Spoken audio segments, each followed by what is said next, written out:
Nous attendions avec terreur le choc des civilisations et nous aurons finalement la guerre des générations dans l'indifférence généralisée.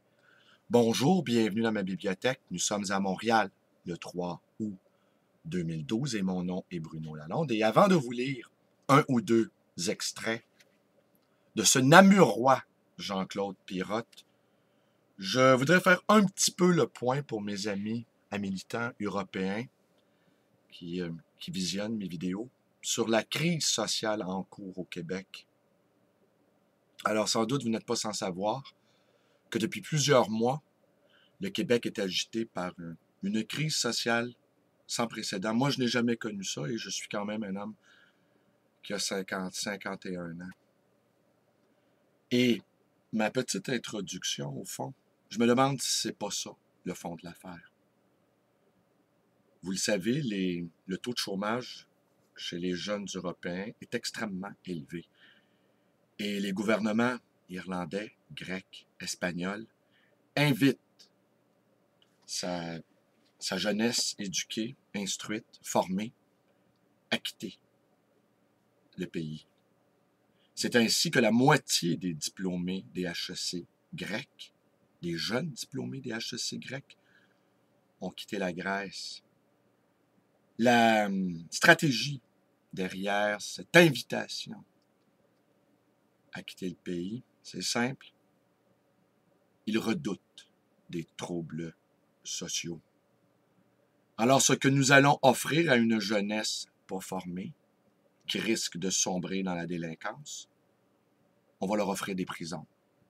Et aux autres, l'exil. Et je crois que c'est l'une des raisons qui agite le Québec en ce moment. Le carré rouge que vous voyez que je porte est un symbole d'opposition à cette administration libérale qui dirige le Québec depuis plus de 9 ans. Jean Charest, le premier ministre. Un gouvernement inféodé aux puissances aveugles de la finance et de l'argent et corrompu, gangréné par des intérêts mafieux. Une petite clique d'arrivistes qui tentent de faire main basse sur les ressources naturelles gigantesques que possède le Québec et qui, au terme de plusieurs années de revendication de la population, a fini par mettre sur pied une commission d'enquête sur la corruption dans le monde de la construction qui va débuter le 17 septembre prochain. Et c'est la raison de cette élection estivale qui aura lieu dont le vote aura lieu le 4 septembre 2012. Et le prétexte de cette administration-là, c'est le mouvement étudiant qui, au début, a débuté par une simple question anodine, dirons-nous, de frais de scolarité, et qui finalement a largement débordé la question pour devenir un mouvement social de contestation. Les étudiants ont canalisé, galvanisé un mécontentement qui ne trouvait pas d'exutoire. Bien souvent, l'indifférence est née de l'impuissance. Comme nous pensons généralement que nous ne pouvons rien faire, alors à quoi bon s'impliquer? Mais il suffit d'une petite brèche pour que tout à coup nous réalisions que nous avons du pouvoir et qu'à partir de là, nous pouvons agir et ne plus être impuissants et ne plus être indifférents. Alors voilà, et ce symbole-là, le carré rouge, symbolise à la fois la lutte contre le gouvernement libéral et plus largement le système néolibéral prédateur qui nous fait tous tant de mal. Nous sommes victimes de toutes sortes d'exactions, de profilage, d'arrestations abusives, d'espionnage. l'écoute électronique, comme nous le crions soir après soir, le capital nous fait la guerre, guerre au capital. Je reviendrai là-dessus pour mes amis militants européens. J'élaborerai plus dans le détail peut-être, si je n'ai pas été assez clair en tout cas, les raisons de cette crise-là sociale qui continue après presque 5 mois. Nous risquons d'avoir le prochain mois là, risque d'être très tumultueux. Les fugues d'un avocat vagabond. Partir en cavale pour moi, c'était en quelque sorte l'audace des timides. J'avais depuis l'enfance le goût de l'errance qui se nourrissait de ma peur des autres dans mon environnement proche. Ma cavale est sans doute le résultat de cette peur fondamentale, d'une angoisse existentielle. Je suis allé vers un ailleurs pour me chercher et ne jamais me trouver. J'étais un enfant peureux, timoré, et en fait, j'avais peur de tout quand j'étais gosse. Et je suppose que je suis resté un enfant peureux. Pendant les 12 ans où j'étais avocat, j'étais constitué par ce qui m'entourait. Le barreau, les juges, les policiers, et j'y vivais artificiellement. Je m'y sentais étranger.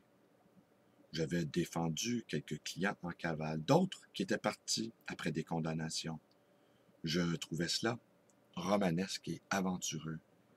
Et quand ma cavale a commencé, j'ai eu le sentiment de réintégrer le genre humain, que j'étais en train de perdre à cause de cette machination sociale.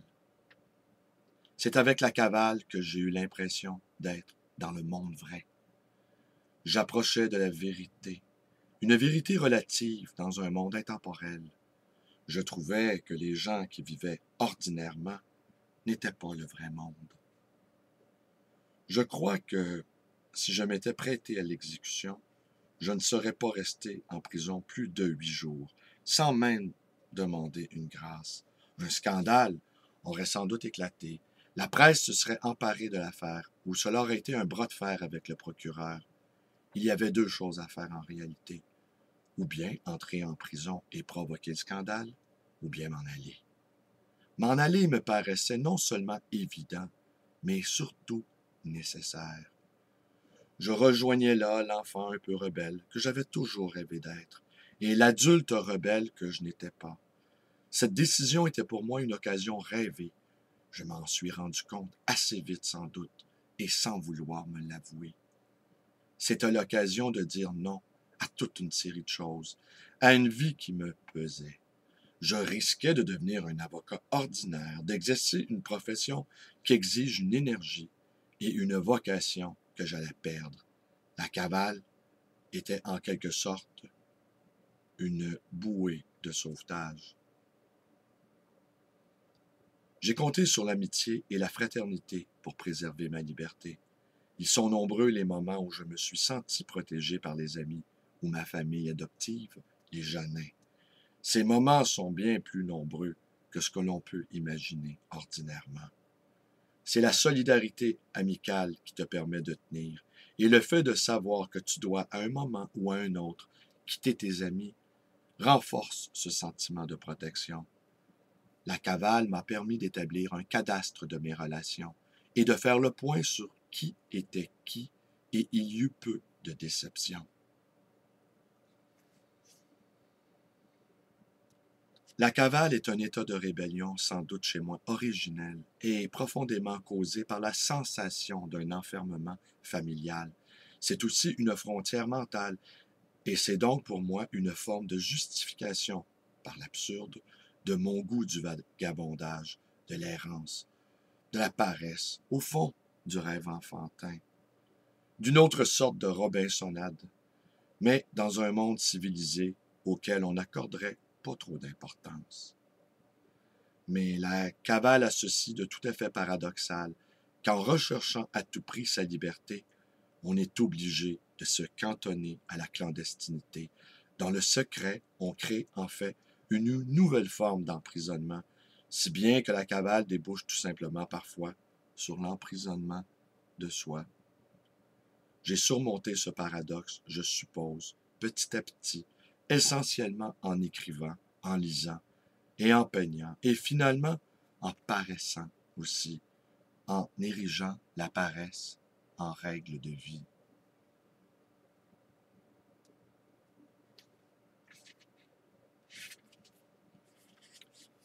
Il était bien question de préserver. Rien ne me faisait peur, j'étais simplement enragé à la pensée que j'allais tout à coup me retrouver devant des responsabilités familiales, sociales, qui ne me convenaient pas du tout. Il n'était plus question pour moi de me prêter aux conventions sociales, aux conventions idéologiques, aux conventions familiales. Enfin, plus rien de tout cela ne me concernait. Il ne s'agissait plus pour moi que de littérature et de peinture. Je n'aime pas la subordination, l'assujettissement à une entreprise ou même éventuellement à une idée. Pour moi, la vie est faite de paresse d'abord, mais c'est une paresse active, comme disait Georges Perros, qui, en un état nerveux par excellence, disait-il, qui est un état nerveux par excellence, disait-il. J'ai toujours le sentiment de vivre dans des romans, en vivant à l'hôtel avec des personnages qui sont plutôt des vagabonds en désaccord avec la société, sans être des anarchistes à tout craint. Ce sont des gens qui suivent le cours de leur méditation et le cours des nuages. J'ai gardé de la cavale plusieurs habitudes inscrites au plus profond de moi, mais complètement inconscientes. Quand je vais au café, je ne tourne jamais le dos à la porte afin de voir tout ce qui se passe autour de moi. La deuxième, je vais toujours voir aux toilettes s'il y a une possibilité de s'enfuir. La troisième, je ne m'installe jamais en terrasse, car c'est le meilleur moyen de se faire remarquer. Alors, je vous ai lu quelques petits extraits picorés ici et là dans ce très court texte de Jean-Claude Pirotte, tiré de ce tout petit ouvrage des hommes en cavale de José Beauregard. Tenez, je vous le montre à l'écran.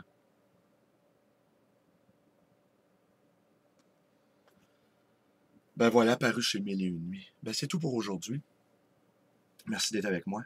Mes vidéos vous plaisent, ben abonnez-vous à ma chaîne YouTube Béla Longtemps. Vous pouvez devenir un militant, militante Facebook. Je tiens à vous prévenir, je suis plutôt expansif. Vous pouvez également me téléphoner dans le 514 Montréal 736-0999 et éventuellement me rendre visite à cette librairie d'occasion et d'ancien, le livre voyageur dans le quartier universitaire de l'Université de Montréal à Montréal. Merci et bonne journée.